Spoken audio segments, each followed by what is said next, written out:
마태복음 18장 15절에서 35절, 천국의 새로운 질서, 형제라는 말씀의 제목으로 함께 은혜의 말씀을 나누고자 합니다.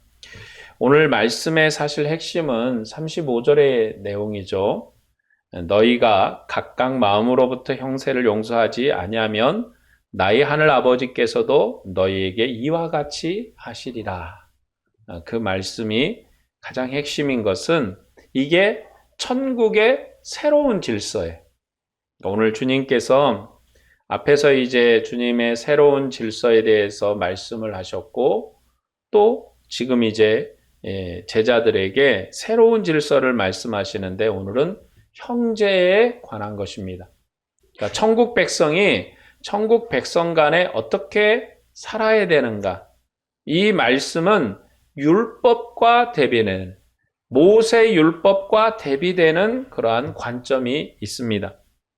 예수님께서는 두 번째 순환 예고에서 인자의 순환으로 세워질 천국의 질서를 지금 가르치고 계시는 거거든요.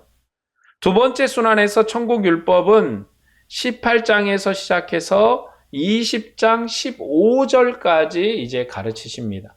그러니까 이 18장, 19장, 20장까지 이어지는 말씀에서 이제 천국이 어떤 곳이냐, 예수님이 세우신 천국이 이전 모세의 율법의 나라와 무엇이 다른 것인가, 그래서 새로운 질서를 말씀합니다.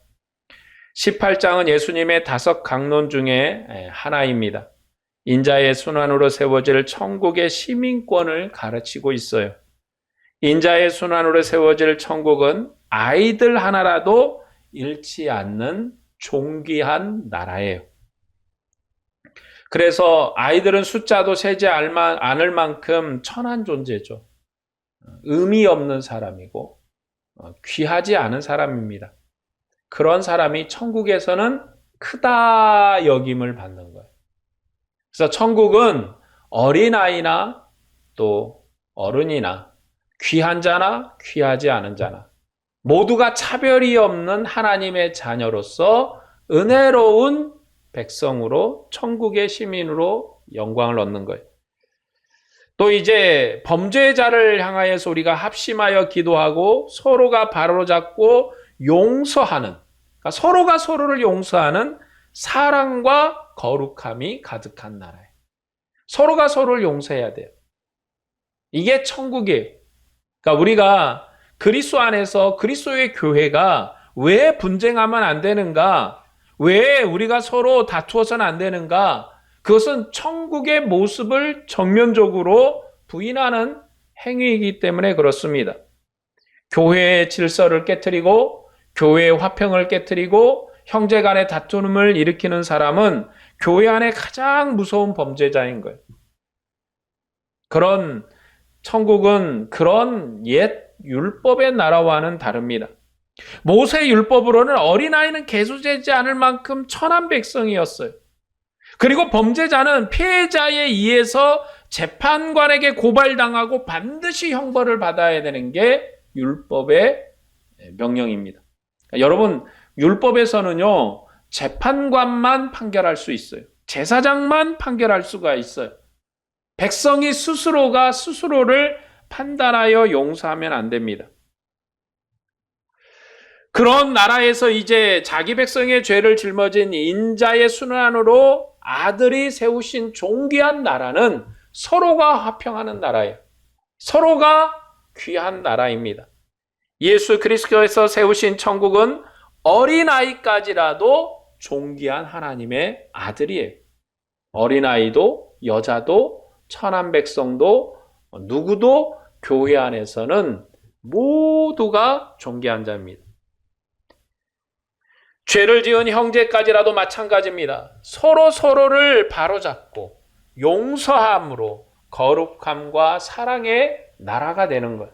우리가 교회는 한마디로 그냥 사랑이 가득한 천국이에요. 사랑이 가득해야 돼요. 근데 막상 현실은 좀 그렇지 않죠. 옷을 좀 남루하게 입고 오거나 언어가 좀 투박하거나 또 삶이 거칠거나 그러면 우리가 좀 거리를 두려는 경향들도 있습니다. 인간인지라 어쩔 수 없는 그런 모습이지만 우리가 다시 한번 오늘 이 말씀에 우리를 돌이켜서 우리가 교회 형제를 어떻게 바라봐야 되는가? 주님이 원하시는 교회 모습, 아니 이거는 교회 모습이 아니라 주님이 세우신 새로운 질서, 그 새로운 질서 안에서 우리가 어떻게 교회를 세워가야 되는가 하는 말씀이죠. 예수님께서 두 번째 순환을 예고하면서 가르치신 말씀을 각 복음서를 다 비교해 보세요 말하면 마가복음과 누가복음은 비슷한 부분이 있습니다. 그러나 마태복음은 두 복음서와는 완전히 다른 부분이 있어요. 마가복음과 누가복음은 제자들의 겸손을 강조해요. 겸손해라. 서로 서열 다툼으로 서로가 높아지지 말라고 책망하면서 겸손하라고 가르칩니다. 그리고 예수님의 이름으로 귀신을 쫓아내면서도 제자를 따르지 않는 자들을 금하지 말고 제자들에게 그런 자들도 용납하라고 명령하십니다. 마가복음의 예수님의 권능은 정복하며 선교하는 권능이에요. 누가복음은 예수님은 두루 다니면서 가르치며 선교하시는 권능이에요. 예수님과 함께 선교하는 제자들은 서로 뭐 해야 돼요? 겸손해야 돼요. 일꾼이기 때문에 겸손해야 돼요. 서로가 어떤 사람은 많이 일을 하기도 하고 좁게 하기도 하지만 겸손함으로 서로가 하나가 돼야 됩니다. 예수님의 이름으로 행하는 자들은 자기 밑으로 애속시키려 하고 또 넘어뜨려서는 안 된다는 것이 마가복음과 누가복음의 이 천국율법에서 가르치는 내용이에요. 그러니까 교회는요, 위도 없고 아래도 없어. 그러나 질서가 없는 건 아닙니다. 위가 아래가 없다고 질서마저 없는 건 아니지만, 그러나 윗사람을 넘어뜨리려고 하고 또 아랫사람을 무시하고 하지 말고 그것을 극복하는 게 뭐냐? 겸손하라는 거, 겸손. 마가복음은 예속시키려고 작은 자를 넘어지게 하지 말라고 경고합니다. 그리고 그것을 뭐라고 부르냐? 소금 언약이다. 영원한 불변하는 언약이다. 화목하라고 합니다. 왕의 군병인 제자들에게 이런 내용을 아주 길게 또 강하게 강조하는 게 마가복음이에요. 자, 반면에 마태복음은 천국에서 누가 큽니까? 하는 제자들의 질문에 답을 하는 거예요. 누가 크냐? 천국에서 누가 큽니까? 여러분, 우리가 천국을 사실은 마태복음은 굉장히 기준이 좀 돼요. 왜냐하면 나라복음이기 때문에, 율법복음이기 때문에 약간 좀 기준이 좀 다른 부분이 있습니다. 근데 여러분, 천국에 가서 누가 크냐? 겸손하고 어린아이 같이 섬기는 자가 큰 거예요. 헌금 많이 하고 교회에다 뭔가 큰 업적을 세우고 큰 교회를 세운 사람이 큰 게 아니에요. 세상에선 그 사람이 크다고 많은 사람이 존경을 하고 영광스럽다 하겠지만 우리가 생각해야 될 크고 작음의 판단은 어디에 있습니까? 주 앞에 있는 거예요. 우리가 주님 앞에 판단받는 거지 세상 사람들이 저 사람 대단하다고, 저 사람 엄청나다고, 아니면 교회에서 저 사람 정말 교회 이 예배당 짓는데 돈을 많이 내놨다고, 그래서 칭송을 듣고 칭찬을 듣고 그런 것이 그 사람의 프라이드가 돼서는 안 돼요. 그럼 프라이드가 되면 안 됩니다. 왜냐하면 우리는 누구 앞에 서야 돼요?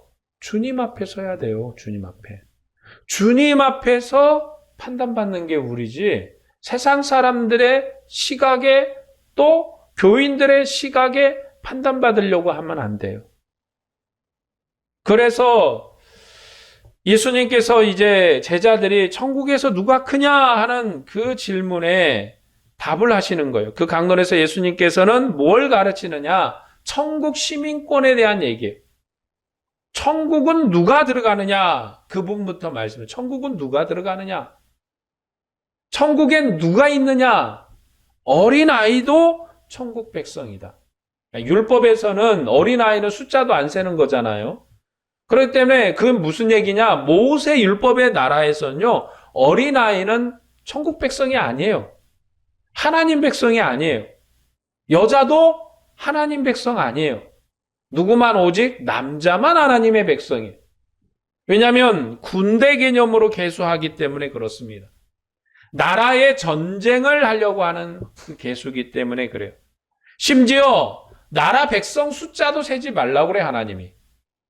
그래서 다윗이 나라 백성 숫자 셌다가 한번 크게 혼이 났잖아요. 그렇기 때문에 율법의 나라에서는 서로가 하나님의 은혜로 세워지는 나라이고, 그리고 어린아이까지라도 큰 나라예요. 어린아이가 큰 나라예요. 그래서 이 어린아이 하나를 잃지 않는 것, 이 어린아이 하나를 존귀하게 대접하는 것, 그것이 큰 자입니다. 그리고 이어서 말하기를 죄를 지은 형제를 바로잡고 용서하라는 거예요. 형제를 용서해라. 마태복음은 인자의 순환으로 세워질 천국은 아이들까지 존귀한 하나님 아들이 된 나라이다라고 가르치는, 아이들까지도 존귀해. 그렇기 때문에 교회 안에, 믿음의 천국인 교회 안에는 존귀하지 않은 사람이 하나도 없어요. 헌금을 많이 한 사람도 존귀하고 헌금을 좁게 한 사람도 존귀해요. 교회에 큰 업적을 세워간 사람도 존귀한 거예요. 그러나 교회에 업적이 없다 할지라도 그 사람도 존귀한 거예요. 누구나 다 존귀한 자로서 서로 겸손함으로 서로를 세우는 것입니다. 그러면서 사랑으로 율법을 완성하라라고 말하는 거예요. 그러니까 오늘 이 천국 질서의 가장 큰 핵심은 뭐겠어요? 사랑으로 완성된 율법이에요. 완성이 사랑인 거죠. 오늘 본문 15절 말씀을 한번 볼까요? 내 형제가 죄를 범하거든 가서 너와 그 사람과만 상대하여 권고하라. 만일 들으면 내가 내 형제를 얻을 것이요. 자, 형제 중 누가 죄를 짓거든 이렇게 말합니다. 이 말은 뭐냐면 범죄자에 대한 재판에 관한 거예요. 범죄자에 대한 재판에 관한 거. 그러니까 모세 율법에서는 범죄자에 대한 재판의 율례가 따로 있어요. 그래서 이 재판의 율례대로 해야 돼요. 너희 중 누가 범죄하거든 그를 재판장에 끌고 가서 판결을 받아라 그런 거예요. 그러니까 여러분 이 구약의 율법의 나라에서는 이 사람의 죄를 내가 덮어줄 권한이 없어요. 오늘 우리는 천국 백성이라 천국은 하나님의 아들이기 때문에 서로가 서로를 용서할 권한이 있습니다. 그러나 모세 율법의 나라는 종의 나라예요. 종이 주인의 판단을 대신하면 안 돼요. 그래서 범죄자는 반드시 재판장에 가서 판결을 받아라라는 거예요. 그리고 이는 이로 눈은 눈으로. 여러분 이는 이로 눈은 눈으로 굉장히 합리적인 거예요. 더 과하게 체벌하지 말라는 거죠. 여러분 율법에서 이는 이로 눈은 눈으로라는 게 뭐 굉장히 좀 살벌하잖아요. 그렇죠? 느낌이 어감이 살벌할 것 같은데 이 핵심은 뭐냐면 과하게 체벌하지 말라는 거예요. 눈을 하나 잃었으면 눈 하나만큼, 이를 하나 잃었으면 이 하나만큼. 그런데 대부분 이제 그 형벌보다 좀 과하게 체벌하는 경우가 많잖아요. 눈 하나 잃었으면 눈 2개 뽑고 그럴 정도로 이빨 하나 부러뜨렸으면 왕창 10개 뽑아불고 이러지 말라는 거죠. 딱 그만큼만. 형벌할 때도 그냥 하라는 것이 아니라 증인을 반드시 세워라. 증인을 세우라는 거죠. 그러면서 도적질한 자는 4배를 갚아라. 4배를 갚아라. 변상할 힘이 없으면 몸을 팔아서라도 반드시 갚아라. 이게 이제 율법이거든요. 모세 율법의 나라는 재판장의 율법 판결로 의인이 되는 나라예요. 누가 의인이냐? 재판장의 판결에 의해서 의와 악함이 갈리는 나라예요. 그러나 예수님께서는 범죄한 자기 백성을 대신해서 고난을 받으셨어요. 그러니까 예수님께서 십자가에 달려서 고난을 당하시고 모든 백성의 죄를 세우시고 치료하시고 회복해 하시고 이제는 새로운 천국을 세우셨습니다.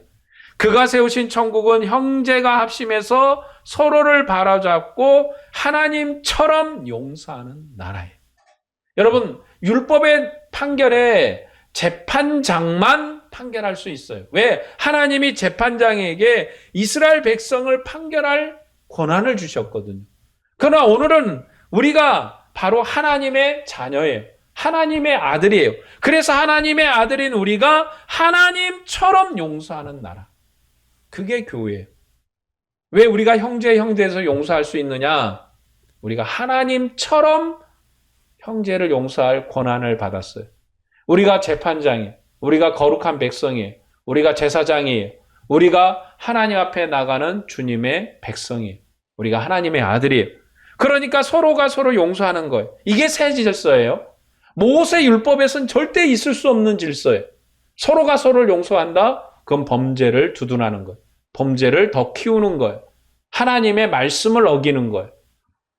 범죄가 있으면 서로가 서로를 용서하면 안 되고 반드시 제사장에게 가서 말을 해야 돼요. 전국 시민은 그를 위해서 고난받으신 그리스도를 따라 사는 아들인 된 백성이기 때문에 그래서 아들의 나라에서는 서로가 서로를 용서해요. 그게 핵심입니다, 오늘. 서로가 서로를 용서함. 이게 새 질서예요. 그래서 우리가 형제에게 문제가 있으면 용서하는 거예요. 화목하는 거예요. 화해하는 거예요. 왜냐하면 여기 범죄한 자는 누굽니까? 바로 우리의 형제에 관한 거예요. 자, 오늘 여기서 우리가 얘기하는 건 뭐냐면 형제에 관한 거예요. 지금 예수 안에 있지 않는 이방인은, 예수 안에 있지 않는, 믿지 않는 사람은 우리의 형제가 아니에요. 그러니까 그들의 죄를 용서할, 세상 우리가 가다가 길을 막 걸어가다가 어떤 사람이 뺨을 우리 탁 쳤단 말이에요.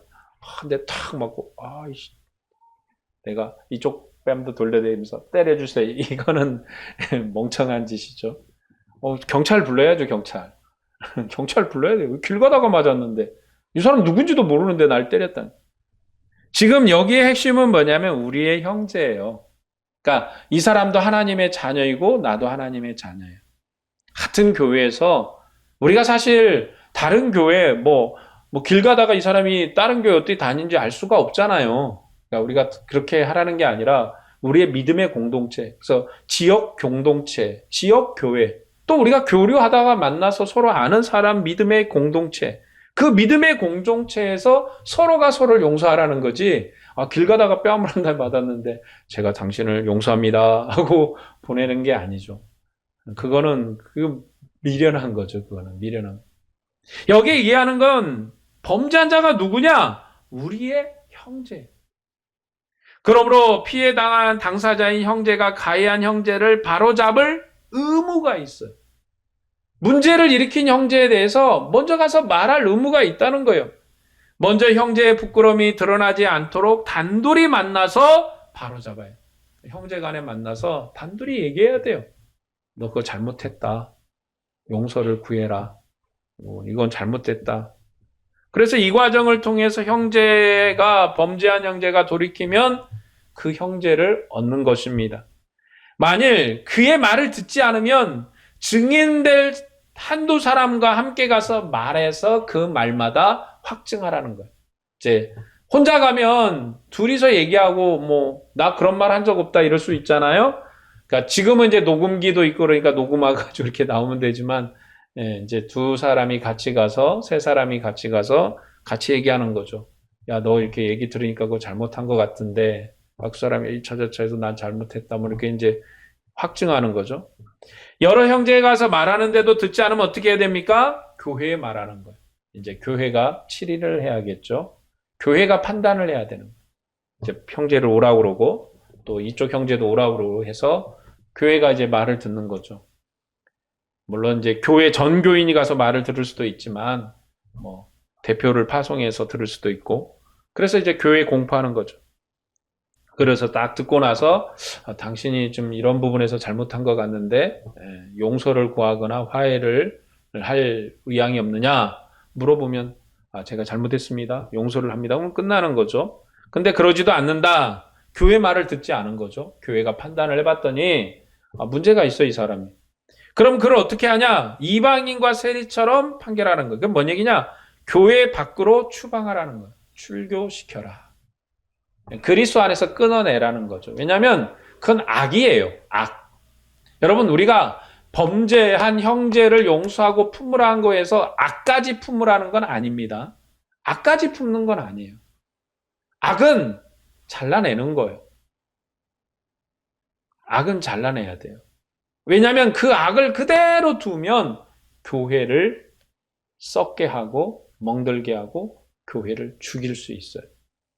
그래서 교회 치리권에 대해서 두려움을 가지고 서로가 한 마음으로 화합하라는 거죠. 본문 18에서 20절 말씀을 볼까요? 진실로 너희에게 이르노니 무엇이든지 너희가 땅에서 매면 하늘에서도 매일 것이요 무엇이든지 땅에서 풀면 하늘에서도 풀리리라. 진실로 다시 너희에게 이르노니 너희 중에 두 사람이 땅에서 합심하여 무엇이든지 구하면 하늘에 계신 내 아버지께서 그들을 위하여 이루게 하시리라. 두세 사람이 내 이름으로 모인 곳에는 나도 그들 중에 있느니라. 교회는 아이들까지 다 하나님의 아들인 나라예요. 형제가 하나님으로 하나님의 은혜로 세워지는 종말의 천국의 나라입니다. 아들은 천사의 판단을 받는 나라예요. 그리고 하늘 아버지의 뜻을 이루는 존귀한 신분입니다. 교회 치리권은 교회를 판결하는 하늘 아버지의 판결을 대행하는 것. 그래서 교회 말을 들어야 되는 것. 왜냐하면 지금 여기 주님께서 너희가 기도하면 하늘에서도 열리고 너희가 기도하여서 땅에서 풀면 하늘에서도 풀리고 이 얘기가 뭡니까? 교회 치리권에 관한 거예요.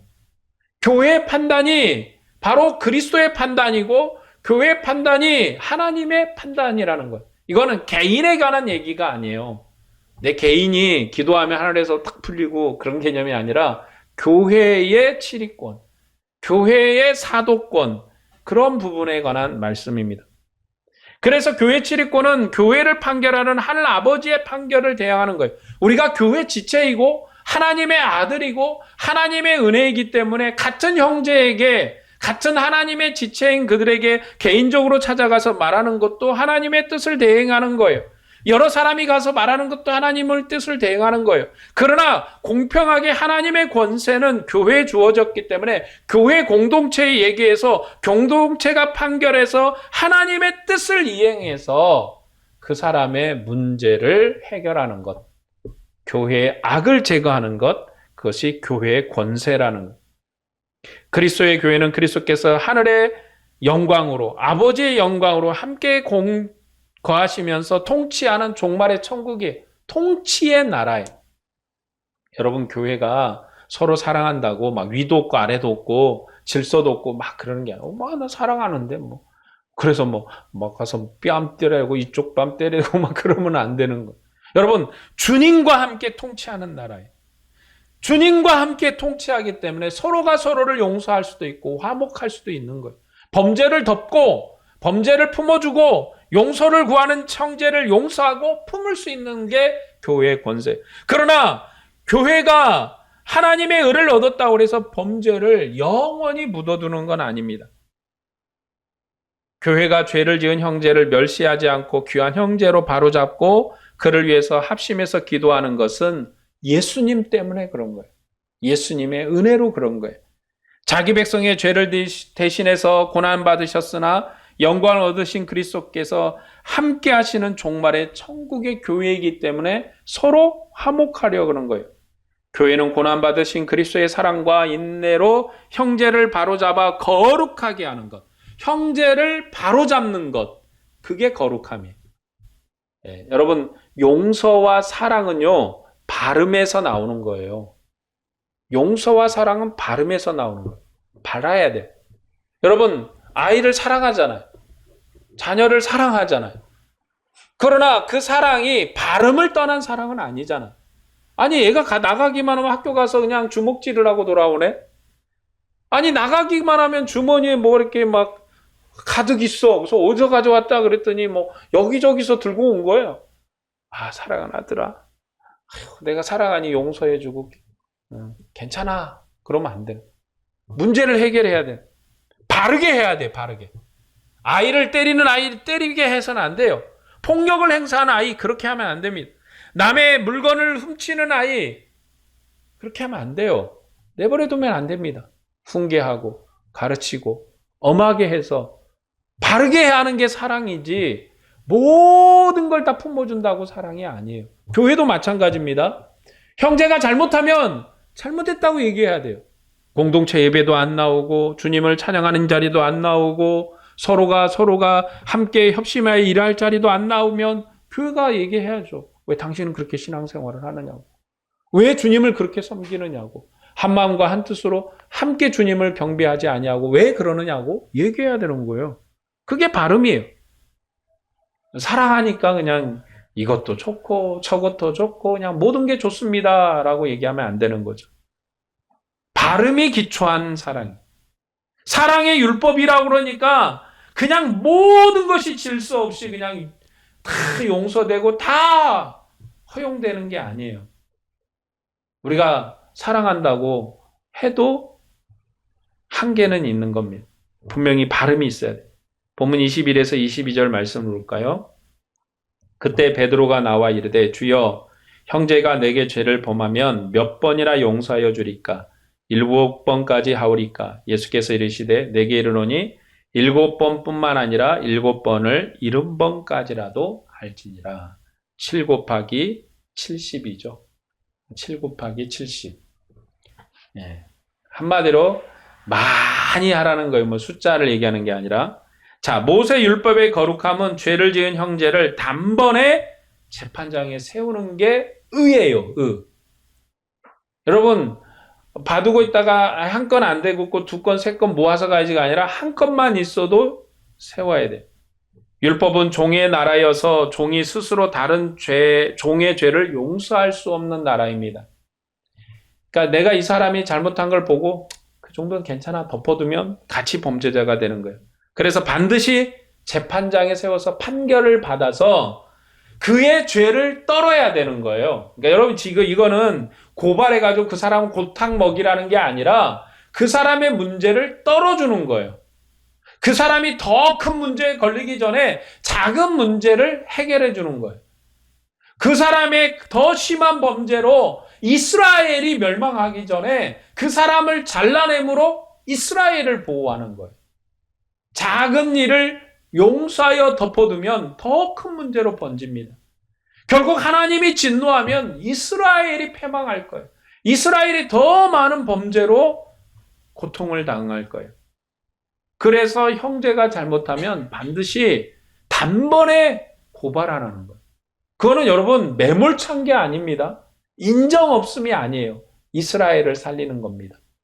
형제가 서로 사는 방법이에요. 그게 종의 나라예요. 그러나 그리스도의 교회는 천국 백성으로 형제가 된 나라예요. 형제가 하나 된 나라로서 서로를 용서하는 나라. 여러분 우리 안에 나 안에 성령이 있으면 저 사람도 성령이 있는 거예요. 내가 하나님의 자녀면 저 사람도 하나님의 자녀인 거예요. 종이 아니에요. 저 사람도 내 죄를 용서할 수 있는 권한이 있고 나도 저 사람의 죄를 용서할 수 있는 권한이 있습니다. 왜요?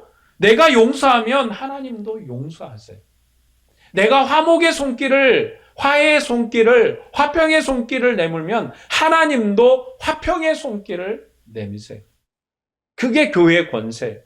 여러분, 나도 교회요, 교회 지체요, 공동체 교회도 교회 지체예요. 그래서 한 사람이 가서 먼저 용서하면 하나님이 용서하세요. 2-3 사람이 가서 용서하면 하나님이 용서하세요. 교회가 용서하면 하나님이 용서하세요. 예수님은 죄를 지은 형제에게 은밀히 여러 번 기회를 주라고 공고하시는 것입니다. 그리고 온 교회가 합심해서 기도하라고 가르쳐요. 예수님의 가르침에 교회의 반석으로 삼은 베드로가 나와서 질문합니다. 형제가 내게 죄를 범하면 몇 번 용서할까요? 7번 용서. 여러분 율법에서는 단번에 고발하는 건데 7번까지 한다고 그랬으니까 대단한 거예요. 대단한 거죠.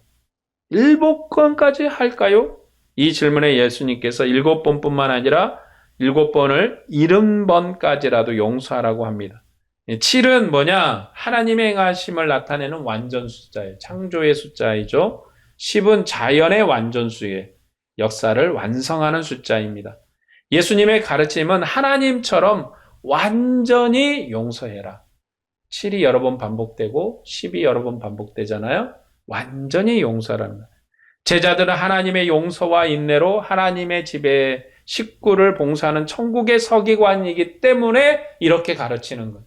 그들이 나가서 천국의 일을 해갈 것이기 때문에 그렇게 가르쳐 줍니다.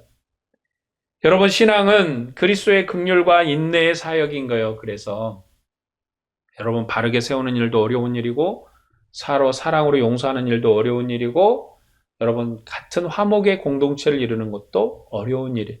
그래서 우리의 신앙은 뭐냐? 그리스도의 긍휼과 인내의 사역인 거예요. 긍휼해야 되고 인내해야 돼요.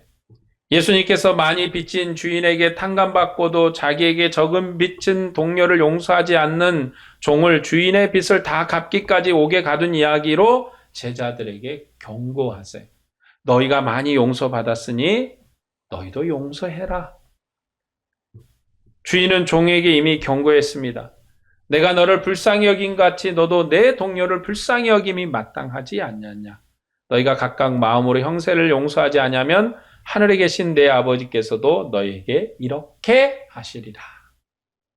그러니까 우리가 왜 형제를 용서합니까? 내가 용서받았기 때문에 그래요. 첫 번째는 나도 용서받았고 저 사람도 용서될 사람이고 저 사람의 범죄가 더 큰 것 같아도 내 범죄도 더 커요.